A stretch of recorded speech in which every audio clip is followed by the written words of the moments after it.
All right, good evening, everybody, and welcome to Free. I'm Ryan. I'm the pastor and executive director here, and this is Noelle. She's the community director here. And you all are the brave ones because you weathered the Denver snowstorm, the first snowstorm of the year, and you're here because y'all have priorities. Well, or they're just brave and, well, they've got their priorities. We're glad you're here. Hey, and to all you online people, you wouldn't know this. So if you're not in Denver, we have like a major snowstorm rolling in right now. So the roads are a bit dicey from what I hear. But anyway, we're glad you're here too. We're glad you're part of this community. So welcome to all of you joining us online. This is a community for addicts, loved ones of addicts, and spiritual refugees. And 1, 2, 3. Oh my God. They got it. 5 o'clock, I tried to do that without the introduction. Dead and silence. they just looked at me like I was stupid. It flatlined so hard. Thank y'all for not making us look stupid. So this is also our Halloween kind of night. And yeah, so what Noelle are you? is dressed up. I didn't dress up because I'm lacking creativity. Mm-hmm. Yeah. But many of you out here are all dressed up. Noelle, tell us what you are. So I'm Ice, and then Mickey's Ice, and then Cora's a baby. All right, stop. Collaborate. I was at a wedding last night. That Rev Ryan officiated, and he was dressed in a suit, and I've never seen him like that. Just you clean up nice when you shower. It's amazing. I almost wore it tonight. Yeah, and so we told him he should have wore it tonight and been like a traditional reverend, and it was, it would next week. Next year, yeah. Next year, yes. Okay, Noelle, tell us what else is going on. Sure. If tonight's your first night here, welcome. We are so glad that you are here with us. Right outside this door, you will find a home team member. Grab one of them, and they can get you a welcome bag. And inside that welcome bag, it has a little bit about what we do here at Free Spiritual Community. There's some free swag in there, a little bit about what Wagon Coffee does, and there's some fresh roasted Wagon Coffee. So just know we are so grateful to have you here, and welcome to Free. And we had our candy crawl this evening, and I was thinking that I really overdid it with the candy, with the weather coming in, and I came in with all these bags, and I was like, man, I'm going to go home with all this stuff. But Mickey ate it all? Mickey ate it all. So there's none left. No, there was a ton of kids that showed up tonight, and so we have 0 candy to our names, and that's great. So that's crazy great. It was a great event. Yeah, it was fun. I'm glad you all came. Well, that's all I have tonight, short and sweet. Okay, thank you, Noelle. Well, before we move on to celebrations, I want to share with you because we have 3 days left. This is the last week of our Welcome Home campaign, and I just want to give you all a little update. Really cool something that happened over the past 2 weeks. Because if you remember, 2 weeks ago, we had 2 very generous gifts of $10,000 from 2 separate families, so that totals $20,000.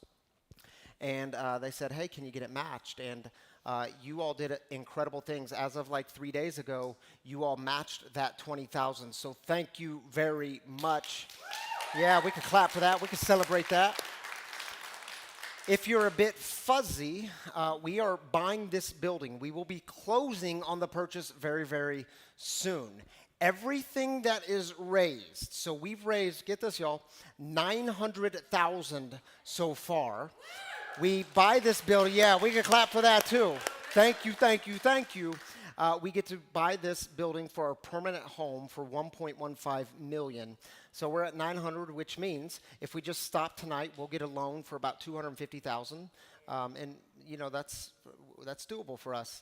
Anything that comes in over the next 3 days, though, goes directly towards the purchase price. So what I can tell y'all is we're going to be somewhere between $900,000 and then the goal of the $1.15 million. So thank you for being a part of that. I know this has been a long campaign. It's 4 months worth of raising money and you all really stepping up. So deep appreciation for y'all.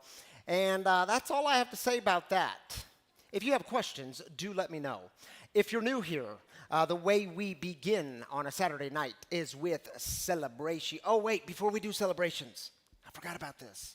we have a really cool video to show you because a couple of weeks ago, we asked you what's one thing recovery gave you back in your life. The one and only Danny Colella was here, and he did some filming, and you all had some things to say. If you said some things and you don't see yourself up there, don't worry, there's a part 2 coming in just a couple of weeks. But here's part 1 of what you had to say about recovery, giving hope to other people. Here we go.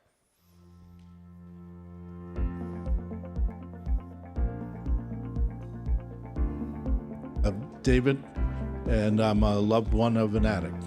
So what's one thing recovery's given you back in your life? The ability to be honest and the courage to get through that, whatever the situation is. I'm Erin, and I have 17 months of sobriety. So what's one thing recovery's giving you back in your life? Family, but my quickest response was everything. It literally is everything. I look at my life and it's completely different than not only what I could have imagined, but what I ever thought was possible. I'm Melanie. I have 5 months of sobriety. Awesome. So what has recovery given you back in your life? My faith in God, kind of lost that, and with that came you don't know why you're here. Do my kids even love me? Am I doing a good job? You feel like you're just working and working towards something, but in reality you're kind of stagnant. And now everything is so transparent and clear. So everything I actually work towards that goes well. It's, the saying, one foot in front of the other, you just keep going. The next good move is going to lead to another good move, and it just keeps going, and it hasn't stopped, and every day is a blessing, and best decision of my life. Hi, my name's Darren. I have 9.5 months sober. Recovery's provided me with clarity and awareness, just in day-to-day activities, and with that, happiness, pulling myself out of the trench that I was in, just that confidence, Hello, I'm Mary, and I have 8 years recovery. What recovery's given me back in my life is hope for a life different than the one I was living, one filled with meaning and purpose and service to others. Hi, I'm Abby, and I celebrated 6 years of continuous sobriety on July 28th of this year. And the one thing that recovery has given me back is peace is number one, and the ability to make amends, living amends with my family, and to have those real, true, authentic, loving relationships. Hi, I'm Shannon, and I am on 4 months of continuous recovery. Entered my journey about 2 years ago, and recovery for me has brought back so much, but mainly purpose to my life. I have found my voice again and my authentic self, and this journey also has offered me the ability to trust and believe the timing of your life. My name is Kira, and I'm a sober woman in recovery, and on October 17th I will have 4 years. Recovery has given me back self-love and the ability to speak my truth. Hi, I'm Jess. I'm in love, one of an addict, and I'm just here to say that things might get hard, you might feel down, you might feel alone, but I encourage you to reach out whenever you need it, because there might be someone who can just be that listening ear for you and that safe space for you.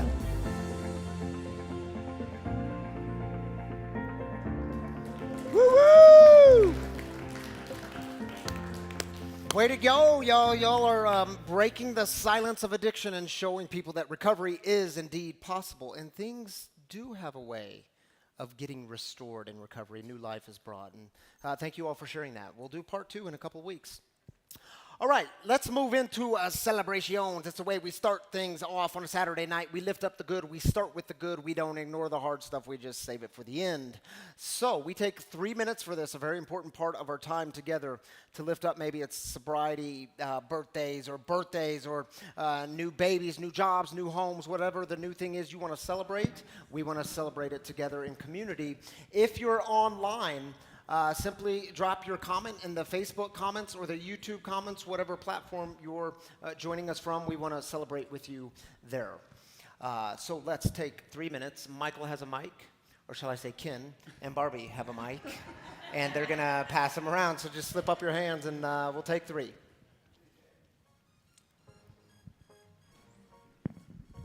Hi, I'm Austin, and I am celebrating 90 days of being sober. Way to go, Austin. Congratulations, buddy. Big deal. Hi, I'm Grant, and I'm celebrating my new family in recovery. I almost relapsed yesterday, and I just want to thank the people that helped me out when I did. 38 days sober. All right, Grant, glad you're here, buddy. Hi, I'm Kendra. I have 10 days off Suboxone and 7 days off Adderall. Way to go, Kendra. Glad you're here. Hi, I'm Reese, and I got 55 days sober, and I just moved into IOP house and graduated out of rehab. All right, Reese. Way to go, buddy. Hello, I'm Rich, and I want to celebrate a vacation that we attempted a month ago to go to Graceland, which would have been the mecca of my musical life. But my wife and I got sick with COVID on the way, and which turned into a disaster, turned into a semi-miracle, because we had the best birthdays of our life as our son took care of us, and we did get to do a little bit of sightseeing, but thank God for our son in Virginia, so thank you. All right, we'll celebrate that. I'm glad y'all are here tonight. I'm Kai, and I have 7.5 months free of fentanyl. Way to go, Kai. Good job.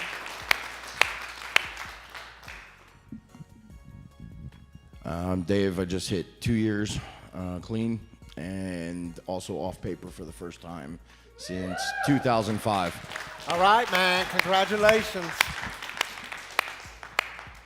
I'm Rachel. I've got a little bit over 15 months sober, and I just got out of prison 3 days ago. All right, welcome. We're glad you're here. Nice. Awesome. Oh, there's a little reunion happening back there. I love it. I'm Matthew, and as of yesterday, I celebrated 5 months clean and sober. All right, Matthew. Way to go, buddy.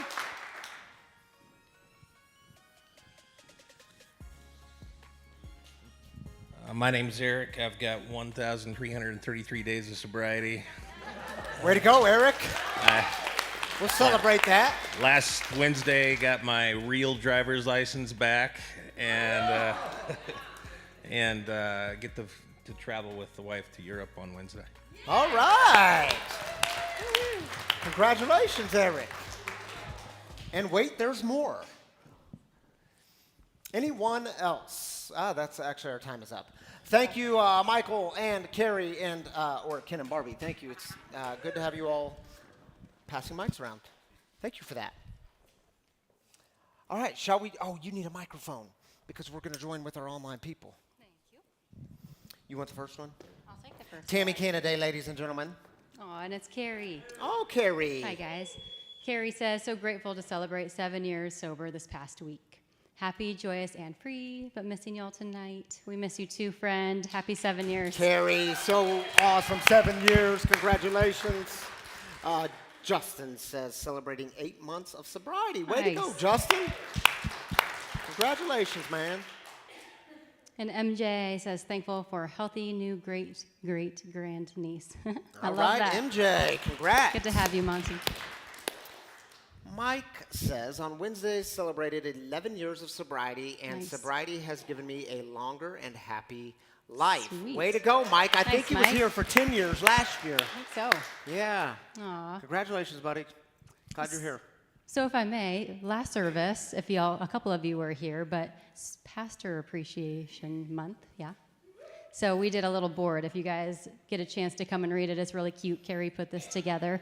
It is cute. But we have a little something else up our sleeves. So a few in this community, if you guys want to get ready to come up, got some different odds and ends things to present to Rye, to share with him how or why they appreciate you. So they're going to take turns Wow. coming up and giving you some objects that are of importance. Man, So Pastor Appreciation Month should be every month. I'm going to scooch.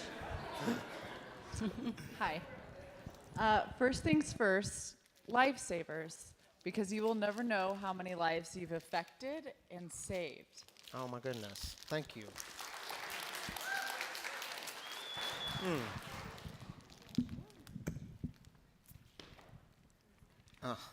You owe me these. So some gum, because you help everyone stick together by creating a safe space for all of us and to find community, true friendships, and for bringing us together. Oh my goodness. Thank you. Oh, there's a lot of these. I see how this is going. Reverend Ryan, man who's always got his door open to everyone. Whether or not you're new to addiction, you're just a spiritual refugee, or you just got out of fucking prison. Couldn't help it. Yeah, it's your karma, man. Rev Ryan's always had his doors open. I've been coming here for a few years, including at the other place, and I just couldn't imagine going to a different place. Oh. You fucking really do a great job for everyone in the community. Thanks, We brother. love you, brother. Love you too, man. A doorstop. I love it.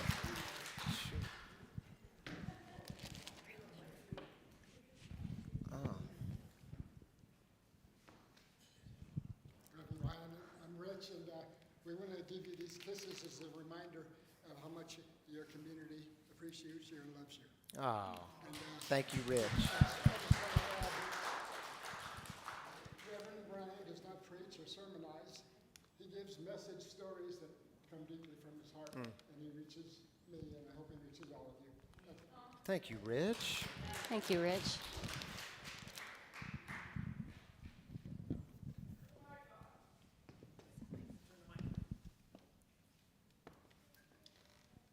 Ryan, we have rubber bands. Can you guys hear me? Oh, yeah. We have a rubber band for you for how much you encourage us to continually stretch and grow in both our sobriety and our faith. Oh, thank you, Dara. I got a rubber band and a doorstop, and man, they just keep coming.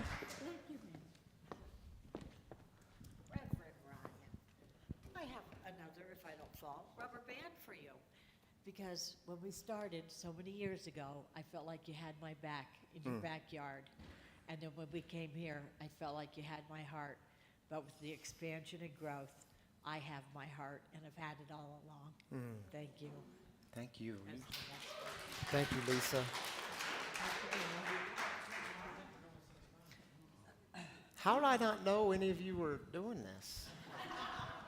Did you do this? My wife, she's a tricky one. Hello, hello. Here's a puzzle piece because you are the vital puzzle piece of our community that helps to shape the vision of who we are. You share our spiritual message, and you have created a beautiful picture of a place that we call home. Oh, thank you, guys. I'm probably loud enough. So, Reverend Ryan, here's my big-ass puzzle piece. Look at that. That's beautiful. So, you know, you're a vital part of this community, and if people need to understand what this man has done, just look around. I mean, he gave us a safe place to recover as drug addicts and alcoholics, and we really appreciate it. Thanks, man. I appreciate you. Love you too. Maybe you got one. Man, I'm a bit overwhelmed. Y'all are. Rev Ryan. So it's funny, I was just telling Tammy the other day that it came up in my Facebook memories that we were celebrating 1 year of free. Yeah, I remember. So I have cotton balls for you. Take the cotton out of your ears so you can. No. Oh, okay. No. It's because you always have a soft landing for us when we're going through rough times. You've seen me through a lot. Divorce, 2 rounds of court, parental issues, custody, all the things. And I know that I can come to you and you will not tell me it's all going to be okay. You will sympathize and empathize and listen and then just give your advice. Yeah. Always, always with love. And I appreciate and love you so much. Thank you so much for that.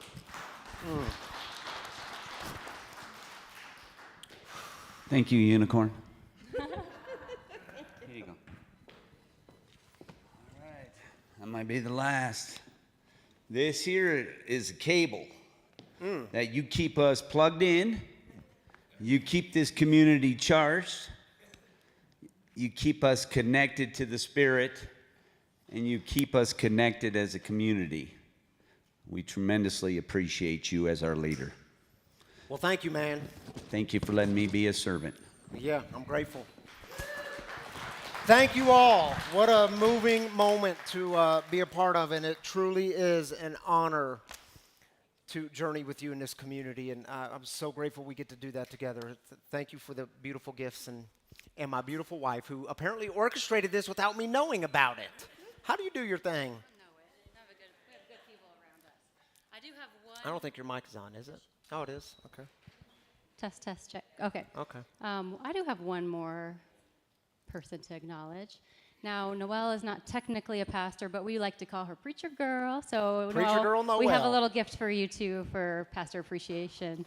All right. Do we clap for this? Yeah. Yes. What is it? So, Scott, Sober Souls got you a Preacher Girl sticker, right? They sure did. Okay, so to go with that, you have a Preacher Girl mug coming your way. It got delayed. Maybe that was the snow. I don't know. But it says Preacher Girl on the mug. And then some little treats in here that have little messages on them for you as well. So we love you Oh, both. my goodness. Thank you. Yes, thank you for all you do, Noelle. We're so grateful. Here's your fluffy. Thank you, Sammy and Ryan, for all you guys do. Thank you, hon. Very meaningful. Whew.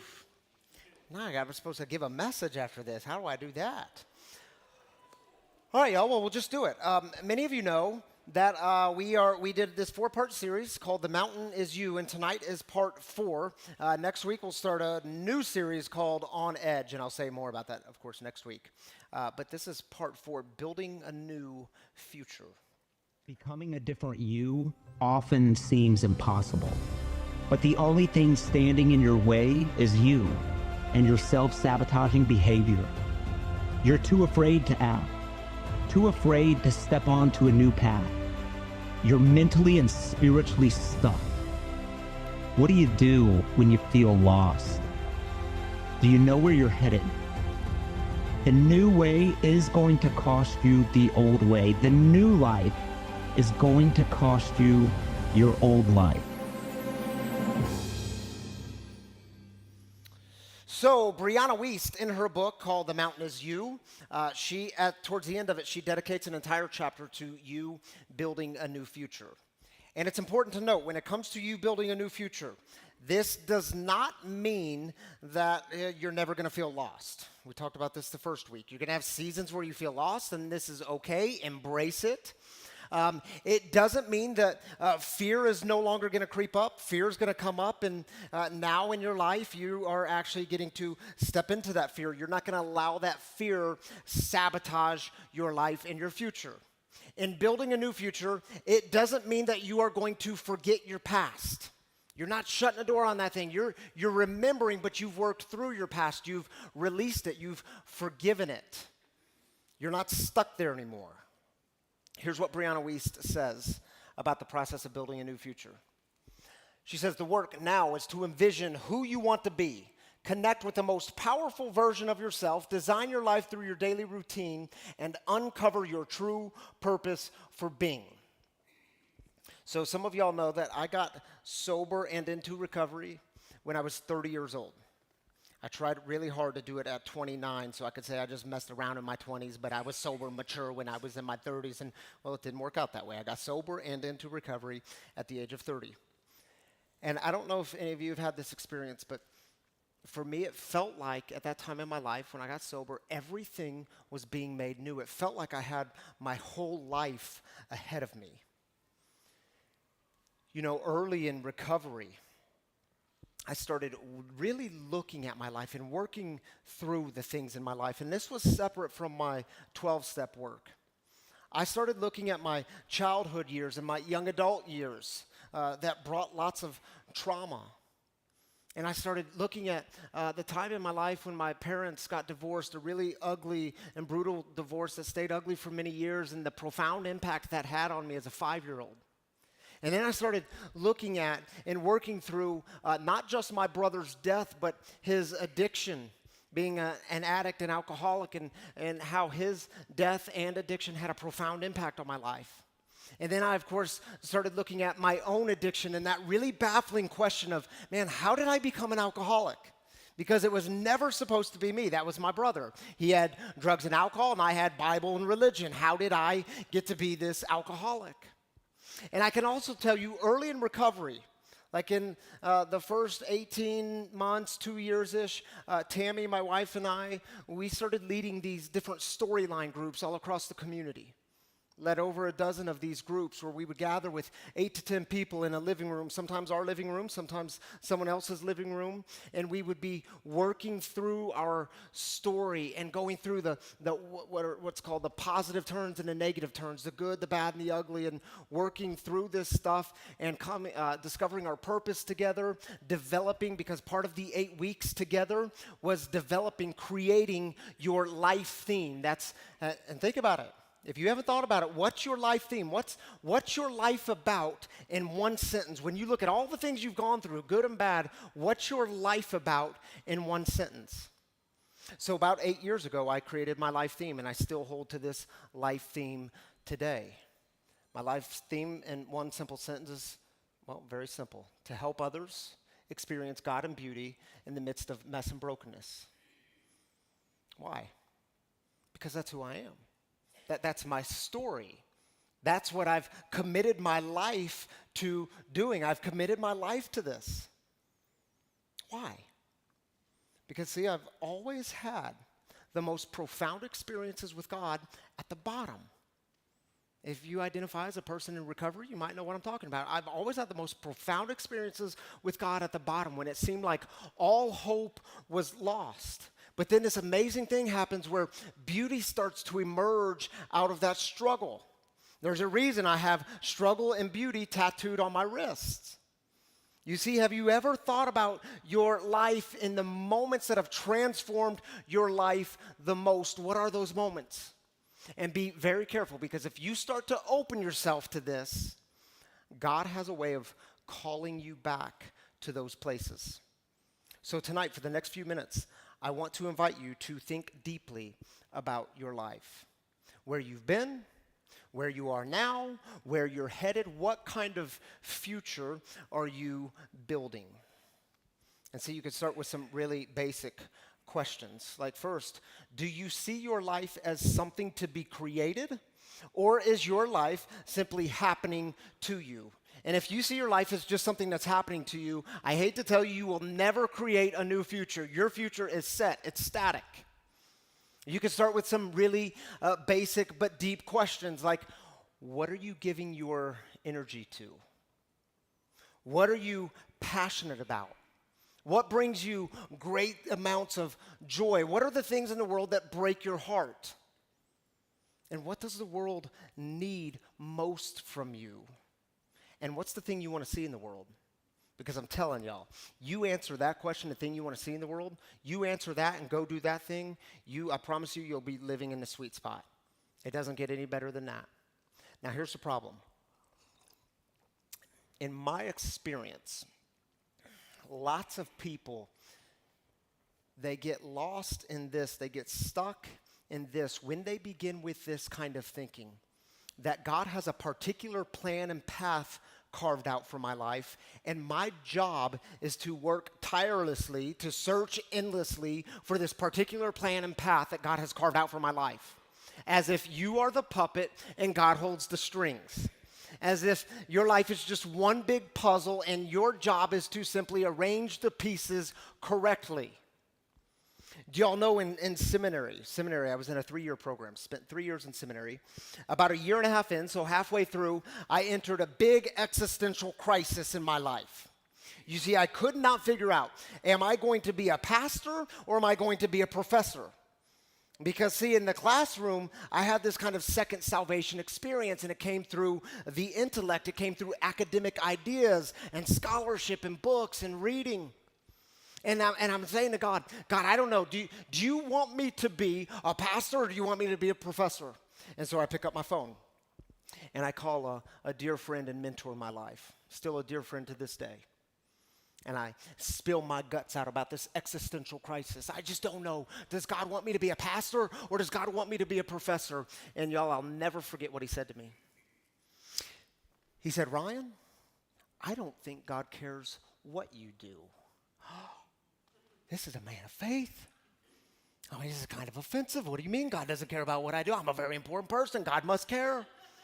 He said, Ryan, I don't think God cares what you do, but I think God cares a great deal about who you are and how you live that out.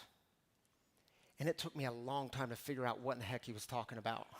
And I think I finally got a grasp on it because, see, I know that my life theme, to help others experience God and beauty in the midst of mess and brokenness, it is not dictated by my job, my career, my profession, my vocation. Because, see, the truth is I can be faithful to who I am. I can be faithful to my life theme, who I'm created to be. I can do that as a pastor, as a professor, as a street sweeper, as a stay-at-home dad. You see, don't let who you are be dictated by what you do. And see, I am convinced of this.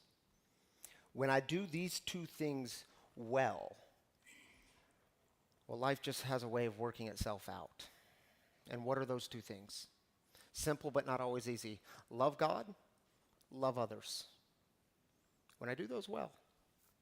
You know, there's a part in Matthew's gospel where some of the religious leaders, they approach Jesus. And one of these religious leaders is a lawyer. Imagine that. A lawyer is coming to Jesus and he's trying to trip him up. He's trying to catch him in something so they can turn him in. And this lawyer, this religious leader says to Jesus, all right, Jesus, out of all the 613 Jewish commandments, because he's a Jewish lawyer and Jesus is a Jewish rabbi, out of all the 613 Jewish commandments, tell us, what is the greatest commandment? Jesus replied, love the Lord your God with all your heart and with all your soul and with all your mind. This is the first and greatest commandment. And the second is like it, love your neighbor as yourself. All the law and the prophets hang on these two commandments. In other words, what I think Jesus is saying here is everything you do in your life hinges on these two things. Love God, love neighbor. And remember, your heart is the center of your being. Your heart is who you are. By the way, how do you love God with all your heart? By loving your neighbor. And what's so fascinating is you flip over to Luke's gospel. Jesus says the same words, a very similar story. The religious leaders come to Jesus, they approach Jesus. One of them is a lawyer in a very similar conversation. And they say to Jesus, yeah, Jesus, we get all that love your neighbor BS, but you know what our real question is? You know our real question is, tell us, who is our neighbor? Because, see, they're trying to catch Jesus. Tell us who the outsiders are. Tell us who we can hate. Tell us who doesn't belong. And some of you might remember this story. Jesus launches into this parable, a short story about the Good Samaritan. He tells a story about a Good Samaritan, and he essentially ends by saying, the Samaritans are your neighbor and love your neighbor. And you can almost hear the religious leaders protesting as they talk back to Jesus. Jesus, man, you've lost it on this one. You've gone way too far. Have you forgotten who the Samaritans are? Have you forgotten how unclean they are? Have you forgotten how different they are, their culture, their customs? I mean, Jesus, you are a good Jewish boy. Have you forgotten that we were born and raised and taught to hate the Samaritans? They will never be our neighbor. We will never love them. And see, I can't help but think, if Jesus were here today sharing with us a similar story, who would he say our neighbors are? Your gay neighbor? Your addicted neighbor? Your Jewish neighbor? Your Muslim neighbor? How about this one? Your fundamentalist neighbor? You know, the ones you just can't understand. Man, they just have radically different political views, radically different religious views than you. Well, let's make it more uncomfortable, though. How about this? Your Israeli neighbor? Your Palestinian neighbor? Oh, Ryan, why would you say that one? That's too close to home. That one, do you know what's happening in the world? Y'all, is it true 3 weeks ago? Many of us, we turned on our screens, either through your phone or your TV, and we began to see images of dead Israeli babies who were murdered.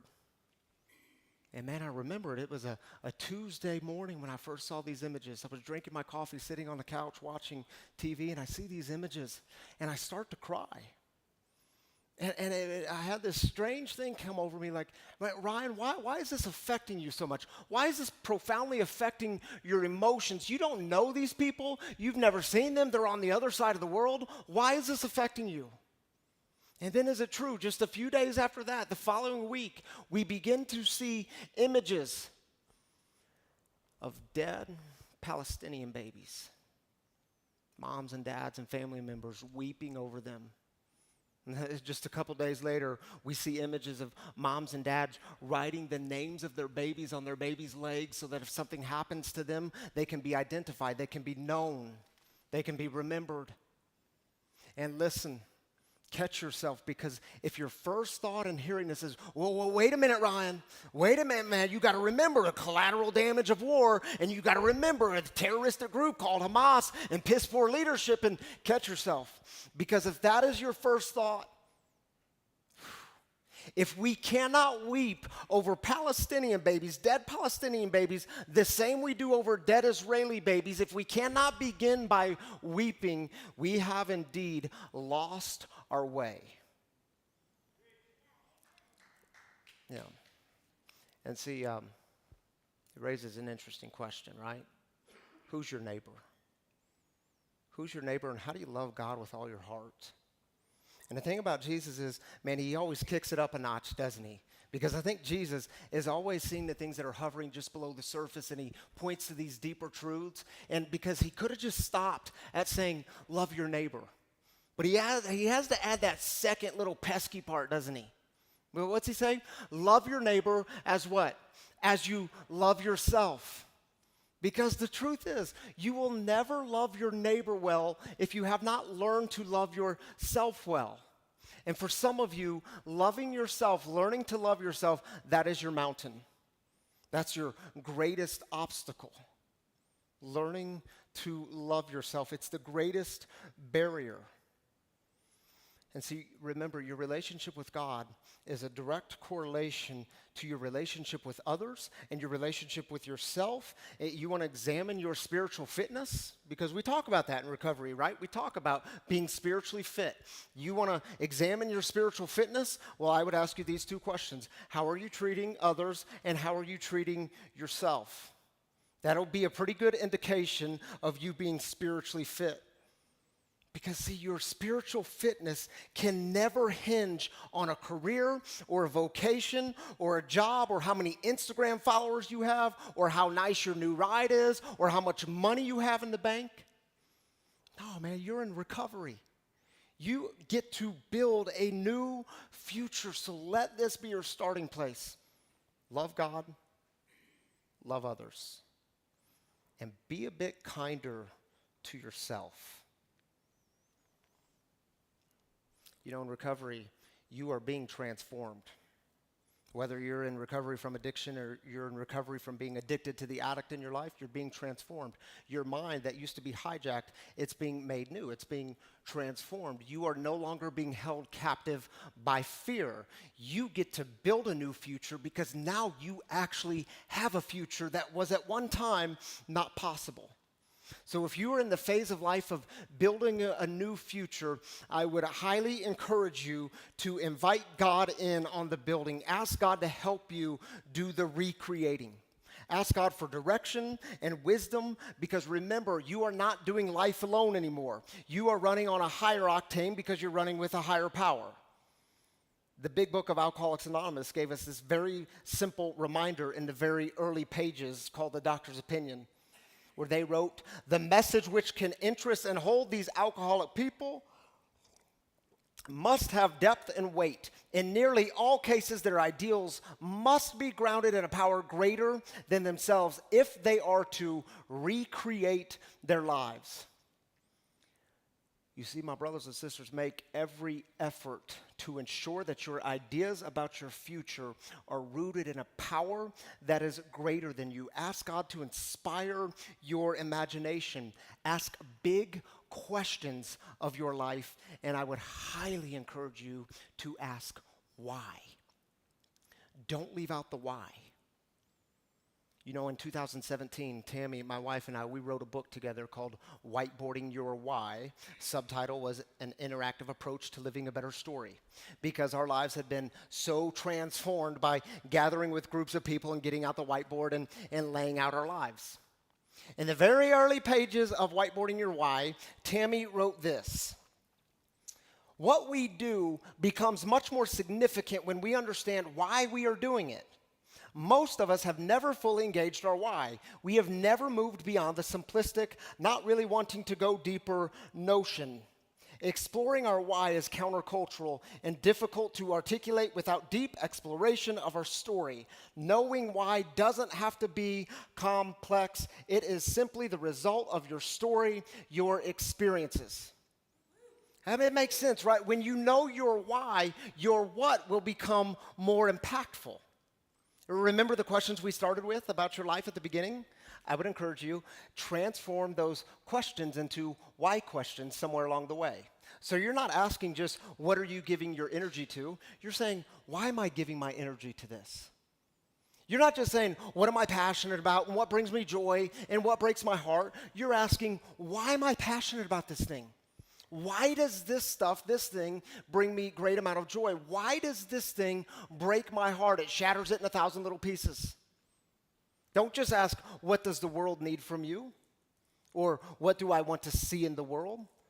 Ask, why does the world need this particular thing from unique me? And why, when it comes to that thing you want to see in the world, why do you want to see that in the world? What difference would it make? Here's a little video to demonstrate the importance of you knowing your why.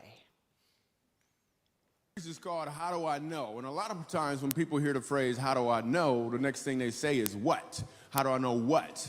But the key really isn't to know what, the key is to know why.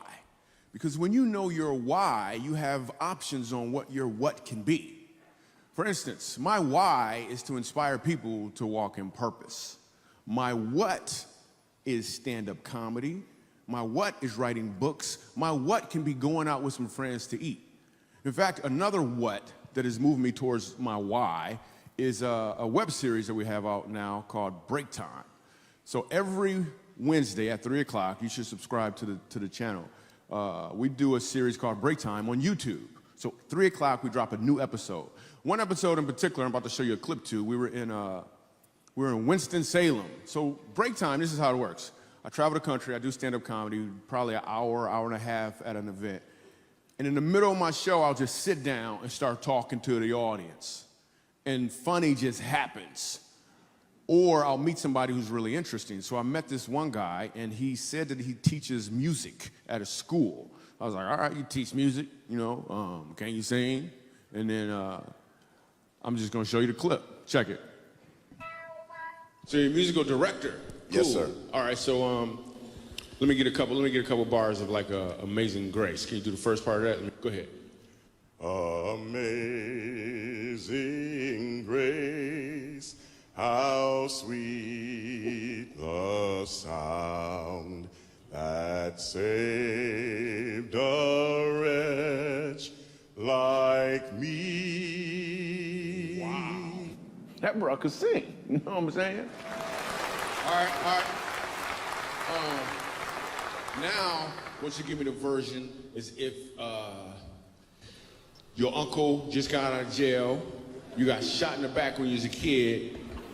I'm just saying, let me see the hood version real quick, if you know which version I'm talking about. Just see if that exists. Let me see what you got.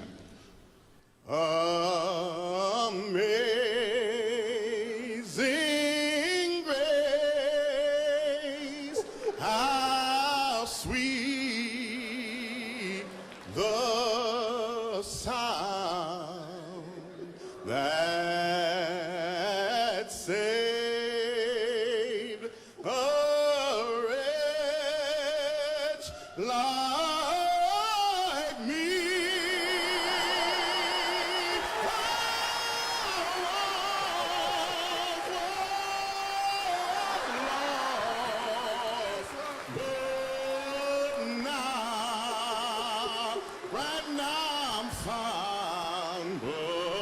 blind, but now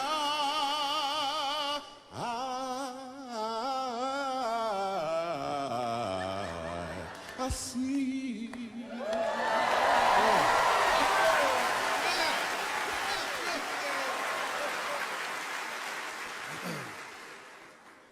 So here's the thing. The first time I asked him to sing, he knew what he was doing.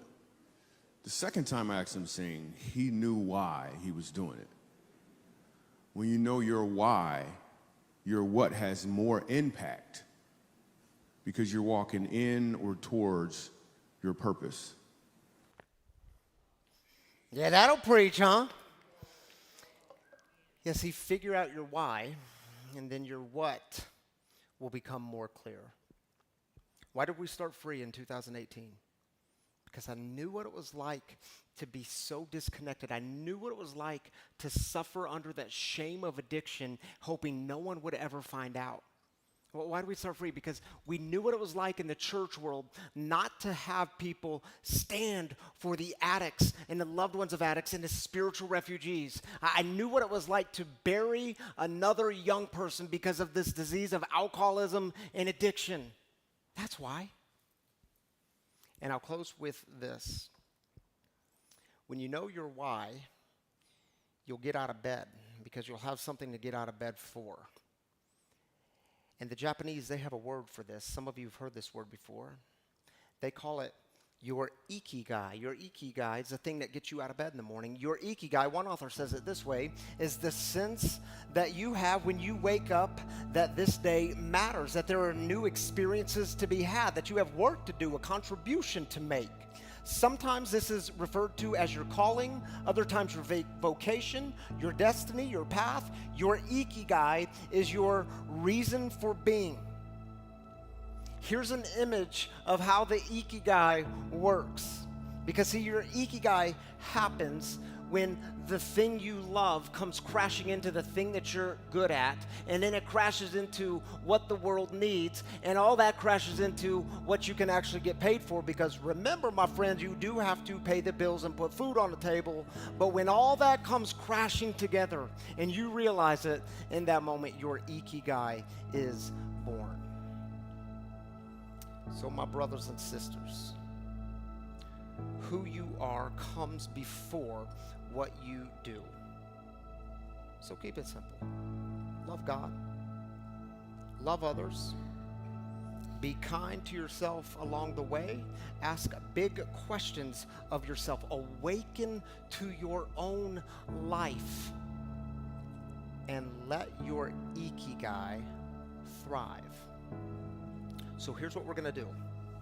We're going to hear a song in just a moment. It's a song called Awake and Alive, because you do know that the whole recovery journey is about you being awakened to your own life so that you can show up to your life and be alive in your life.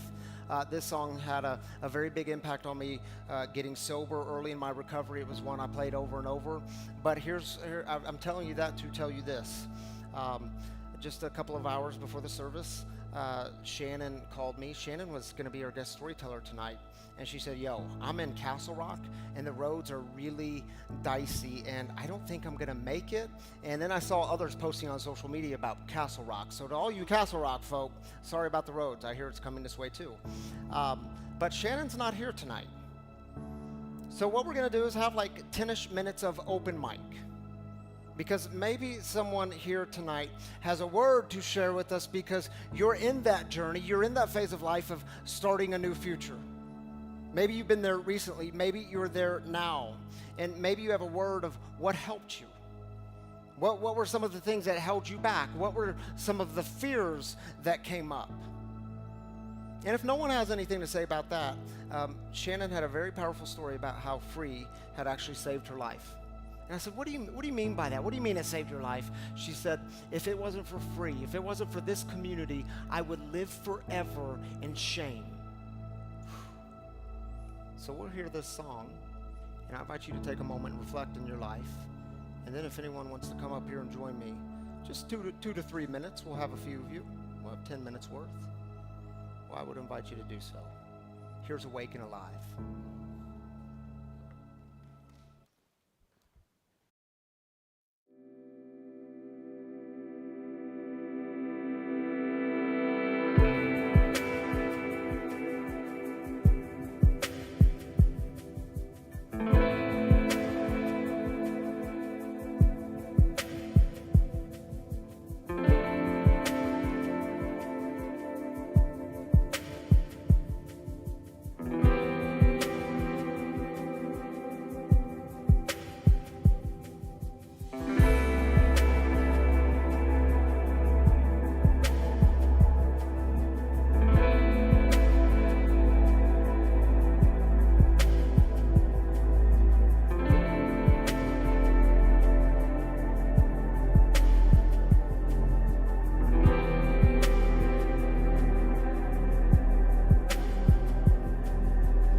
Let's get the mic on, and I'll give you about 2 or 3 minutes. If you go over, I might have to do the little elbow grab just to, Okay. you know. So for me, the why is a continual thing.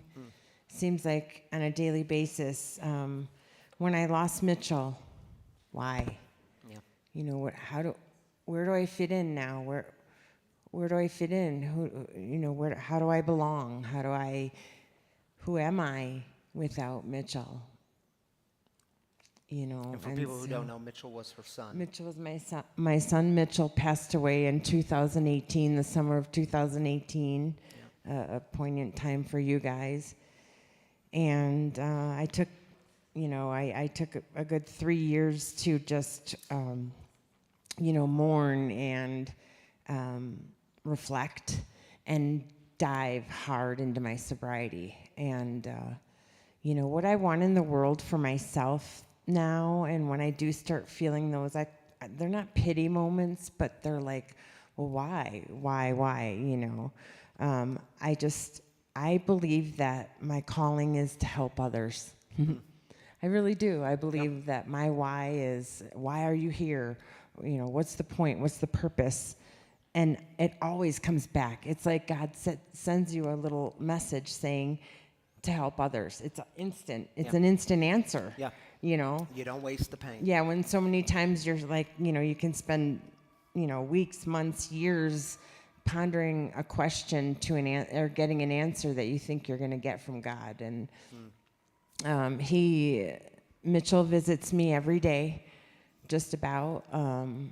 I know that God is with me, and Mitchell's spirit is with me every day. I mean, I have power in my heart, and in my soul, and in my blood from my sobriety and from what Free's given me.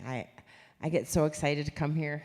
Yeah. I do. I love Well, we love having you I love part the of this community, Carrie. I do. I love it. I can't. I feel like this is home, and shame is. I'm kind of dealing with something. 10 more seconds. Okay, at work where I'm like, do I tell somebody, or how do you bridge that gap between a career and your sobriety? Yeah. When other people want to judge, right? Yeah. When other people don't want to be your neighbor. Matt spoke about that a couple weeks ago, the vulnerability. Yeah. So, but thank you. Thank you, Carrie, for being brave enough to come up here and share that with us. Anyone else want to be brave enough to come up on the stage and hold the mic? Building a new future. Walking through fear. Oh, Bobby G, our tech team lead. Come on, big guy. I figured Rye's going to give his pulpit up to somebody besides Noel and Matt. We better take full advantage of that. Okay, there you go, Bobby. Here we go. So what I thought about was, this first part is currently going through the process of building a new future. And it reminded me, and his sermon reminded me of a quote that God said that you're to forgive your enemies. So in order for me to abide by God's word, I chose to forgive myself, which has been a tough thing to do. And it's a process. It's a daily process in building your future back in recovery, just in life. It's something else I was trying to remember here. See, I get in these lights and I know, it makes me nervous too. Freeze, yeah. I'm going to stay back there from now on. You just control the lights, all right? Yeah, I'll just control the lights. But that's really all I had to think about, and was also thinking about, I forgot. So if it comes back to you, email it to me later tonight. Thank you, Bobby G. I appreciate all you do. Y'all, we got time for one more. Anyone else got Abby, come on up. Abby Alt, ladies and gentlemen. I just have to say, this was one of my favorite sermons that you've ever done. It was just so powerful. And, I've been grappling with this a lot. Yeah. My why. Because I think we sometimes get really caught up in, for me, it's success, like what I do to make a living. And in finding that, I've been having to challenge myself a little bit to find my why. And what I can say is that free has really been instrumental in feeding my passion for my why. And I realize I say something a lot, and I actually had to challenge myself recently of, how can I help? Just tell me how I can help. Yeah. I say that all the time. How can I help? Just tell me how I can help. And my ego kind of stepped in recently. You know, I'm a retired stand-up comic. That really resonated with me. And Oh, yeah. I, unlike Bobby, love the lights. And, you know, and then I said to Chase and to my family recently, well, if I'm just here to help, I am helping. That's beautiful. And my life is really full because I show up in it to help. Yeah. And everything else is just how I pay my bills and how I take care of my family. But as long as every day I show up to help and I try to be just a little bit better than I was yesterday, Yeah. then that's my why. Let me ask you, Abby, in your recovery, because you've been sober for 6 years now, Uh-huh. 6 and 6 and a few months, yeah. Okay. When did that start to shift for you? Like, Ooh, I would say in between every year of my recovery, I've tried to challenge myself to get better. So I've quit smoking cigarettes. I've tried every single year, and this was the year that my why became, I don't want to just be a person who doesn't drink. I want to be a person who's healing what's broken inside of me, so that I can show up and fulfill my life. I want to show up and be a full-bodied, present person in my life. yeah. And so how that started for me probably was about 3 years ago. And my mantra was just be where your feet are at. Yeah. Beautiful. Yeah. Thank you, Abby, for Thank coming up you. here. Beautiful. You can hold on to that. All right, y'all. Thank you for participating. Thank you for being our guest storytellers tonight. Next week, Shannon will rejoin me next week. And Connor, who was supposed to be here last week, he was sick and I was sick because everyone got sick at the same time. Well, he's going to join me in 2 weeks. 17 years old, 1 year sober. It's going to be very powerful. So come the next 2 weeks. But let's close things down like we do on a Saturday night here, because what we know is we always carry around these burdens and we try to carry them on our own and try to do life on our own. And we actually have this superpower called community. And we have a superpower called higher power, God, who hears the cries of his people. So we lift up these things, these burdens. We do it in community. If you need prayer, if you need encouragement, if you need some lifting up, well, we take 3 minutes for this. And if you're online, if you're part of the online community tonight, and you have a burden, drop it in the YouTube comments or Facebook comments, and we'll heartache with you there. 3 minutes, very important part of our time together. Michael and Carrie will once again pass around mics. This time is yours.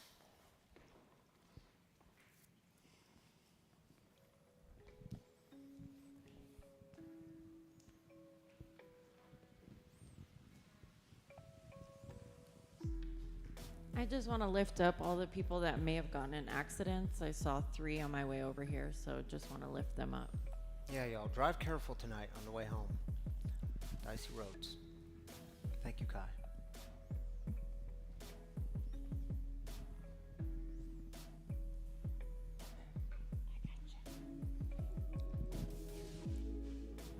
Right now, my Aunt Susie is in a home because she has a basically liver failure, so I just want to be there for her, and I'm glad that she's in a good place now. Yeah, prayers for her and you.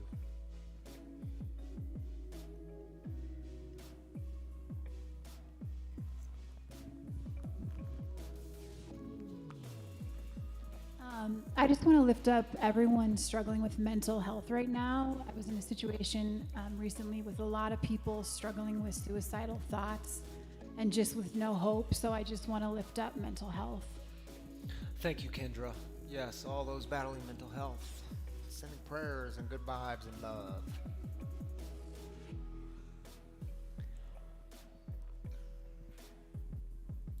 Well, we got quiet all of a sudden here. That's all right. Anyone else?